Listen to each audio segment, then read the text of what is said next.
মাননীয় মুখ্যমন্ত্ৰী যি অসমৰ গৃহমন্ত্ৰী তেখেতৰ এখতিয়াৰৰ ভিতৰত থকা এটা বিষয়বস্তু আৰু বিষয়বস্তুটো হৈছে অসমৰ ৰাইজৰ হিয়াৰ আমঠু জুবিন গাৰ্গৰ যি হত্যাকাণ্ডৰ গোচৰ তাত চাৰ্জশ্বিট দাখিল কৰাৰ বিষয়ে তেখেতে আগে কৈছিলে যে 12 তাৰিখে চাৰ্জশ্বিট দাখিল কৰিব আৰু তেখেতৰ বক্তব্যৰ লগত সংগতি ৰাখি আজি SITয়ে চাৰ্জশ্বিট দাখিল কৰিছে। আপোনালোকৰ চতুৰ্থ স্তম্ভৰ জৰিয়তে আমি যি বাতৰি আহিছে আমাৰ হাতলৈ তাৰ পৰা এইটো কথা স্পষ্ট স্বচ্ছ আৰু নিকা যে 4জন ব্যক্তিৰ বিৰুদ্ধে যিসকল ব্যক্তি ইতিমধ্যে একিউজ হিচাপে তেখেতক গ্ৰেপ্তাৰ কৰা হৈছে আৰু তেখেতকৰ 4জন ব্যক্তিৰ বিৰুদ্ধে 103 ধাৰা আৰোপ হৈছে।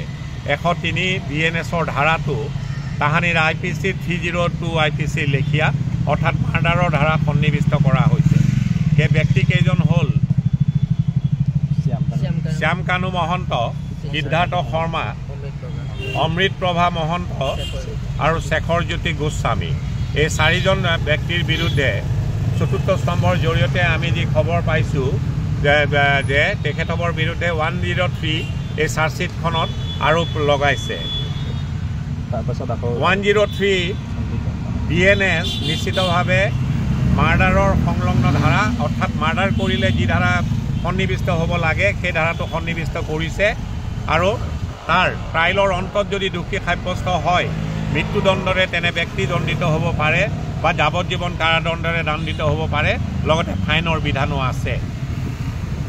এজন পুলিচ বিষয়াকো গ্ৰেপ্তাৰ কৰা হৈছিলে। তেখেতৰ বিৰুদ্ধে যি ধাৰা আৰোপ কৰিছে সেই ধাৰাটো হৈছে Section 105 of the BNS, culpable homicide not amounting to murder। এই ধাৰাটোতো যদি ট্ৰাইলৰ অন্তত দোষী সাব্যস্ত হয় তাতো যাৱজ্জীৱন কাৰাদণ্ডৰ বিধান আছে। আৰু দুজন PSক গ্ৰেপ্তাৰ কৰা হৈছিলে। এই PSO দুজনৰ বিৰুদ্ধে 316 BNS এই ধাৰাটো Section 316 BNS এই ধাৰা আৰোপ কৰা হৈছে আৰু এই ধাৰাটো যাৱজ্জীৱন কাৰাদণ্ডৰ বিধান আছে ট্ৰাইলৰ অন্তত যদি দোষী সাব্যস্ত হয়। BNSSত 346 বোলা এটা ধাৰা লিপিবদ্ধ আকাৰত আছে। Intention of the legislature was clear যে 346ত লিপিবদ্ধ আকাৰত এই ধাৰাটোত কোৱা হৈছে যে গুৰুত্বপূৰ্ণ গোচৰ এনেধৰণৰ গোচৰবিলাকৰ যি দৈনন্দিন ট্ৰাইল প্ৰক্ৰিয়া সেইটো দৈনন্দিন ভিত্তিত হ'ব লাগে আৰু এনে গোচৰত সাধাৰণতে এডজনমেণ্ট বিচাৰিলে ডিফেন্সেই হওক বা প্ৰচিকিউশ্যনেই হওক এডজনমেণ্ট সাধাৰণতে দিয়াটো কাম্য নহয় বুলি এই ধাৰাটোত সন্নিৱিষ্ট হৈ আছে। যিহেতু জুবিন গাৰ্গ অসমৰ ৰাইজৰ হিয়াৰ আমঠু, ভাৰতবৰ্ষৰ ৰাইজৰ হিয়াৰ আমঠু, আনকি তেখেত বিশ্বৰ দৰবাৰতো প্ৰতিষ্ঠিত হ'বলৈ সংগীতৰ জৰিয়তে সক্ষম হৈছিলে।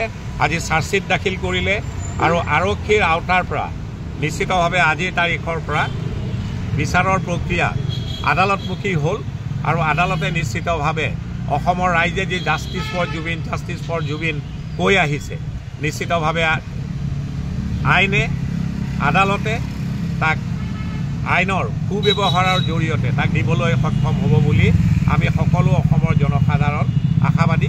ইমানেই